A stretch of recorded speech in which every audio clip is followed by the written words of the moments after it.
Bonjour, bienvenue dans cette nouvelle chronique bioéthique.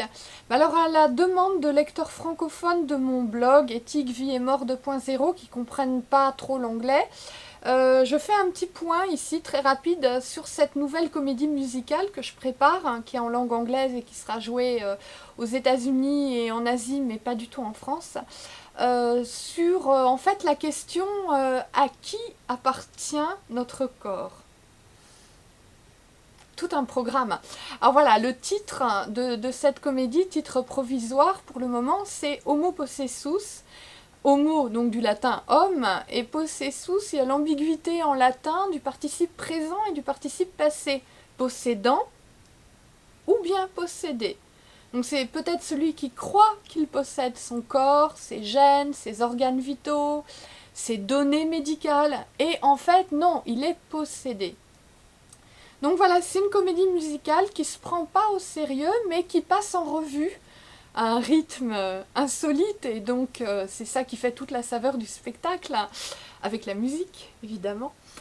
En fait, qui passe en revue tous les aspects aujourd'hui de la possession du corps. Et oui, vos organes nous intéressent, vos gènes nous intéressent, il y a Big Pharma, il y a Big Biotech, il y a les approbations de la FDA et de les marquages CE pour tout ce qui est matériel, technique, médical, chirurgical de pointe en France, FDA aux États-Unis. Et puis il y a le cœur artificiel qui commence à être préparé. En France, il y a Carmat, un fruit de la coopération entre l'industrie aéronautique et un chirurgien cardiaque. Et les premiers essais du cœur artificiel vont débuter sur l'homme dans différents pays d'Europe de l'Est et puis de la Belgique, mais pas la France. Pas encore. Et même chose en Chine, ils ont implanté un cœur artificiel sur je crois que c'était un mouton, une brebis, je sais plus bien, qui a vécu pendant plusieurs mois. Et pareil, là, le cœur artificiel est le fruit de la coopération entre des chirurgiens chinois et donc l'industrie aéronautique en Chine. Donc vous voyez, la compétition est serrée entre les pays. Il y a le séquençage du génome pour tout ce qui est médecine de prévention.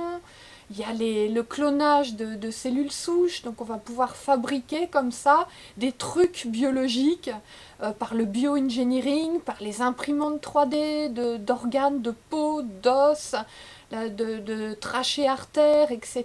Enfin, c'est complètement fascinant et en même temps inquiétant, il faut bien le dire. D'ailleurs, en France, on a inscrit le principe de précaution dans la Constitution, donc on est tranquille.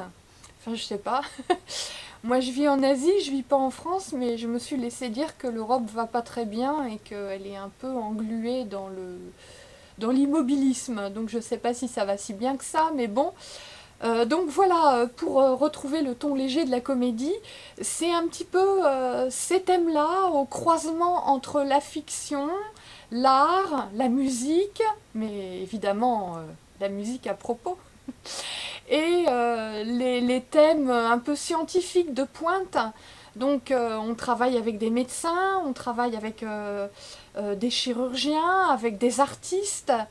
Alors moi-même je suis parolière de chansons pour les comédies musicales et scénariste et aussi écrivain de fiction, donc mon truc c'est les mots, les mots en anglais, que ce soit sur de la musique ou du papier. Et voilà, on travaille un petit peu pour aider les gens à comprendre ce qui se passe. Parce que voilà, il y a Big Pharma, Big Biotech qui finalement possèdent nos gènes, l'État possède nos organes vitaux à des fins de transplantation. Il y a l'imprimante 3D qui fabrique des reins, qui fabrique des cœurs. Bientôt tout ça va être transplantable. Pourquoi pas transplanter? Est-ce qu'il y aura une discrimination par l'argent? Qui pourra vivre très vieux? Qui ne le pourra pas? Est-ce qu'il faudra qu'on devienne tous des biohackers pour s'auto-réparer, pour se bricoler? Donc il n'y aura plus besoin de Dieu le Père. Est-ce que les machines sont si méchantes que ça? Est-ce que c'est les robots qui sont les méchants dans l'histoire? Ou est-ce que l'operating system, l'OS de l'être humain est buggé parce que finalement il est drivé par son propre intérêt? Donc c'est toutes ces questions qui fusent un petit peu et on n'a pas la prétention de de donner des réponses définitives, mais on fait un tour d'horizon un petit peu insolite parce que très souvent vous entendez les discours en silo. Il y a le spécialiste de ci et le spécialiste de ça et qui vous parle et les deux ils se parlent surtout pas.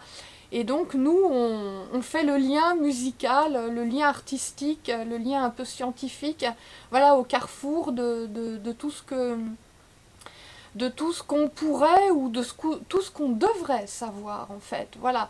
Le problème en fait je pense c'est que les gens sont pas bien informés. Que c'est voulu, hein. Y a des lobbies qui veulent que les gens soient pas informés. Et je me dis que les comédies musicales sont un très très bon moyen pour rétablir ce petit déséquilibre. Donc voilà, venez nous retrouver sur la page Homo Possessus. N'hésitez pas, donc la fanpage Homo Possessus, donc même si vous parlez pas très bien l'anglais, ben, laissez vos petits commentaires en français et les représentations de cette comédie musicale seront interactives, ce qui veut dire qu'on adaptera. La saveur de mon métier, c'est de réécrire, quelquefois quasiment en temps réel,